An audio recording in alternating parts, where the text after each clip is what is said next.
Dear viewers, আজকের ক্লাসে আমি অ্যাডজেক্টিভ ক্লজ বা রিলেটিভ ক্লজ নিয়ে আলোচনা করব। আমার প্রিভিয়াস ভিডিওতে আমি ক্লজ বা নাউন ক্লজ কি সেটা নিয়ে আলোচনা করেছি। তোমরা অবশ্যই সেই ভিডিওটা দেখে নিতে পারো। তো ভিডিও শুরুতেই আমাদের জানতে হবে যে adjective, what is adjective clause. তাহলে অ্যাডজেক্টিভ ক্লজ বলতে যে ক্লজ বাক্যের মধ্যে অ্যাডজেক্টিভ হিসাবে ব্যবহৃত হবে তাকে আমরা অ্যাডজেক্টিভ ক্লজ বলবো। এবং কোনো শব্দ যদি বাক্যের মধ্যে বা কোনো ক্লজ যদি বাক্যের মধ্যে অ্যাডজেক্টিভ হিসাবে ব্যবহৃত হয়, তাহলে কাকে কাকে কোয়ালিফাই করতে হবে? অবশ্যই সেটা একটা নাউন অথবা প্রোনাউনকে কোয়ালিফাই করতে হবে, তবেই সেটা অ্যাডজেক্টিভ ক্লজ হবে বা অ্যাডজেক্টিভ হবে। আমি কয়েকটা উদাহরণ দিয়েছি, বললাম আই নো দ্য বয়, আমি ছেলেটিকে জানি যে কাজটা করেছিলাম। তাহলে আই নো, নো শব্দটাকে বাক্যের মধ্যে ভার্ব। তাহলে বাক্যে কোনো ভার্বের অবজেক্ট কে হয়? জেনারেলি নাউন অথবা প্রোনাউন হয়। তাহলে এখানে বয় শব্দটাকে নাউন, এবং নাউনকে যে কোয়ালিফাই করে তাকে আমরা কি বলি? Who did it. মানে এই সাবঅর্ডিনেট ক্লজটা, পুরো বাক্যটা, এই ক্লজটা কাকে কোয়ালিফাই করছে? না এই নাউনকে, বয়কে কোয়ালিফাই করছে। তাহলে এটা পুরো এই হু ডিড ইট এই পার্টটা বাক্যের মধ্যে কি হিসাবে ব্যবহৃত হচ্ছে?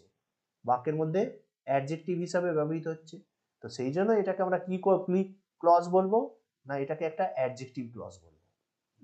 আবার বললাম this is the place where he was born, এটা হচ্ছে সেই জায়গা যেখানে সে জন্মগ্রহণ করেছিল। তাহলে ইজ হচ্ছে ভার্ব, এই ভার্বের অবজেক্টকে দ্য প্লেস, এই প্লেস শব্দটা বাক্যের মধ্যে কি হিসাবে ব্যবহৃত হচ্ছে? নাউন হিসাবে। এবং নাউনকে কোয়ালিফাই করছে কে? হোয়ার হি ওয়াজ বর্ন, যেখানে সে জন্মগ্রহণ করেছিল। তাহলে যেখানে সে জন্মগ্রহণ করেছিল, তাহলে এই নাউনকে যে কোয়ালিফাই করে তাকে আমরা কি বলি? না তাকে আমরা অ্যাডজেক্টিভ বলি। অতএব এই পুরো পার্টটা বাক্যের মধ্যে একটা অ্যাডজেক্টিভ ক্লজ হিসেবে ব্যবহৃত হচ্ছে। যদি এই জাস্ট ইন্ট্রোডাকশনটা যদি বুঝতে পারো, অবশ্যই ভিডিওতে একটা লাইক করো, কারণ তোমাদের একটা লাইক আমাদের অনেক মোটিভেট করে। এবারে মাথায় রাখতে হবে যে অ্যাডজেক্টিভ ক্লজ বাক্যের মধ্যে সাধারণত কিভাবে ইন্ট্রোডিউসড হয়। রিলেটিভ প্রোনাউন দ্বারা ইন্ট্রোডিউসড হয়, হু, হুইচ, দ্যাট দ্বারা ইন্ট্রোডিউসড হয়, আর relative adverb when, where, how, why, whence এবং অ্যাজ দ্বারা, এই সমস্ত রিলেটিভ অ্যাডভার্ব দ্বারাও বাক্যের মধ্যে উপস্থাপিত হয়। আমি একটা উদাহরণ দিয়েছি, বলছি this is the boy who did it, যে এই কাজটা করেছিল। এটা হচ্ছে সেই ছেলে যে এই কাজটা করেছিল। তাহলে হু ডিড ইট, তাহলে হু এই রিলেটিভ প্রোনাউনটা, এটা হচ্ছে একটা রিলেটিভ প্রোনাউন যেটা কাকে কোয়ালিফাই করছে? এই বয়কে কোয়ালিফাই করছে। বয়কে নাউন, এই গ্রামারের ভাষায় আমরা জানি রিলেটিভ প্রোনাউন বা রিলেটিভ অ্যাডভার্ব যাকে কোয়ালিফাই করে তাকে আমরা বলি অ্যান্টিসিডেন্ট। তাকে আমরা কি বলি? না অ্যান্টিসিডেন্ট। তাহলে এইটা হচ্ছে অ্যান্টিসিডেন্ট। অর্থাৎ রিলেটিভ প্রোনাউন বা রিলেটিভ অ্যাডভার্ব এই রিলেটিভ ক্লজে সর্বদা কি করবে? একটা অ্যান্টিসিডেন্টকে কোয়ালিফাই করবে, এবং যেটা অবশ্যই একটা নাউন হতে হবে। দ্বিতীয় উদাহরণ দিয়েছে কি, this is the reason why he failed, এটা হচ্ছে সেই কারণ যেই কারণে সে কি করেছিল? পরীক্ষায় ফেল করেছিল। তাহলে রিজন, এটা শব্দটা কে? না এটা হচ্ছে একটা কজ বা একটা নাউনকে ইন্ডিকেট করছে। এই হোয়াই, হোয়াইটাকে, না এটা একটা রিলেটিভ অ্যাডভার্ব যেটা কাকে কোয়ালিফাই করছে? তার অ্যান্টিসিডেন্ট রিজনকে, যেটা একটা noun.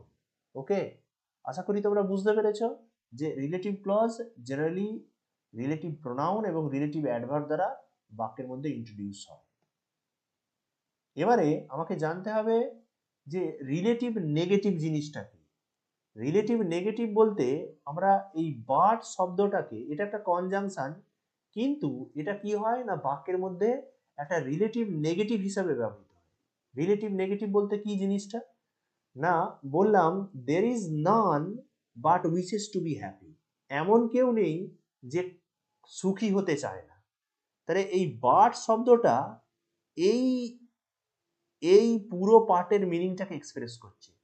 Who does not wish, মানে একটা নেগেটিভ আইডিয়াকে এই বাট শব্দটা দ্বারা পুরোটা, এই বাট শব্দ দ্বারা পুরো একটা নেগেটিভ আইডিয়াকে অ্যাপ্রোচ করা হচ্ছে বা এক্সপ্রেস করা হচ্ছে। তাহলে there is none but wishes to be happy, মানে there is none who does not wish to be happy. আমরা এই who does not wish to be happy, এই who does not wish to be, wish এই শব্দটাকে আমরা but শব্দ দ্বারা express করছি। সেই জন্য এই বাট শব্দটাকে আমরা কি বলতে পারি না রিলেটিভ নেগেটিভ বলতে পারি, মানে একটা রিলেটিভ প্রোনাউনের ভূমিকা পালন করছে, সেই জন্য আমরা এটাকে রিলেটিভ নেগেটিভ বলি। আমরা এইটাকেও দিতে পারি, অথবা আমরা এটাকেও বলতে পারি যে there is none who does not wish to be happy. আশা করি তোমরা বুঝতে পেরেছো যে কেন আমরা বাট শব্দটাকে রিলেটিভ নেগেটিভ হিসাবে ইউজ করে থাকি। এবারে অনেকেই তোমরা ক্লজ শিখেছো, কিন্তু ক্লজ শেখার পরেও যে নাউন ক্লজ বা অ্যাডজেক্টিভ ক্লজের মধ্যে ডিফারেন্সিয়েট করতে পারো না। তো আজকের এই ছোট্ট ভিডিওতে তোমাদেরকে আমি সহজেই এই কিভাবে ডিফারেন্সিয়েট করবে সেটাকে আমি শিখিয়ে দেবো। বললাম I know who did it, তাহলে আমি জানি কে কাজটা করেছিল, তাহলে নো এটা কে, এই নো এটা হচ্ছে ভার্ব, ভার্বের অবজেক্ট কে হয়, জেনারেলি নাউন অথবা প্রোনাউন হয়, তাহলে জেনারেলি নাউন অথবা প্রোনাউন হয়, তাহলে এখানে I know who did it, আমি জানি কে কাজটা করেছিল, এই পুরো পার্টটা বাক্যের মধ্যে কি হিসাবে ব্যবহৃত হচ্ছে, পুরো পার্টটা বাক্যের মধ্যে একটা নাউন ক্লজ হিসাবে ব্যবহৃত হচ্ছে বা নাউন হিসাবে ব্যবহৃত হচ্ছে, সেই জন্য আমরা এটাকে কি বলি, এটা হচ্ছে একটা নাউন ক্লজ। এই একই সেন্টেন্সকে আমি বলছি I know the boy who did it, আমি জানি সেই ছেলেটিকে যে এই কাজটা করেছিল, আই নো দ্য বয়, তাহলে এই নো এই ভার্বের অবজেক্ট কে, এই ভার্বের অবজেক্ট হচ্ছে বয়, যে অলরেডি একটা নাউন, এবং সেই নাউনের আগে বা পরে বসে নাউনকে যখন কোয়ালিফাই করে তখন তাকে কি বলি অ্যাডজেক্টিভ। হু ডিড ইট যেই ছেলেটি করেছে, তাহলে এটা কি হিসাবে ব্যবহৃত হচ্ছে, বাক্যের মধ্যে অ্যাডজেক্টিভ হিসাবে ব্যবহৃত হচ্ছে, তো সেই জন্য এই পুরো পার্টটা কি অ্যাডজেক্টিভ ক্লজ। আবার একটা উদাহরণ দিচ্ছি, I know why he said so, আমি জানি কেন সেই কথা বলেছিল, তাহলে ক্যান নো, নো হচ্ছে বাক্যের মধ্যে ভার্ব, এবং ভার্বের পুরো অবজেক্টটাকে, এই পুরো অবজেক্টটা হচ্ছে একটা নাউন, এবং যেটা এই নাউন হিসেবে কাজ করছে, তাহলে এই পুরো সাবঅর্ডিনেট ক্লজটাকে আমরা নাউন ক্লজ বলতে পারি।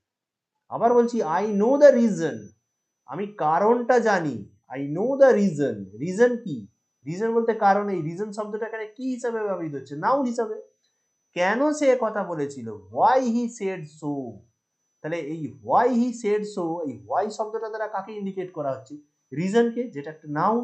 এবার নাউন কে যে কোয়ালিফাই করে, তাই পুরো পার্টকে আমরা কি বলি অ্যাডজেক্টিভ বলি, তাহলে এই পুরো পার্টটা অ্যাডজেক্টিভ যেহেতু, তো সেই জন্য এটাকে আমরা কি বলবো না এটা হচ্ছে একটা অ্যাডজেক্টিভ ক্লজ।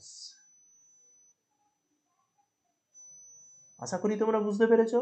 যদি বুঝতে পারো অবশ্যই ভিডিওতে একটা লাইক দিতে ভুলবে না, অবশ্যই আমার সাথে থাকতে গেলে চ্যানেলটিকে সাবস্ক্রাইব করো।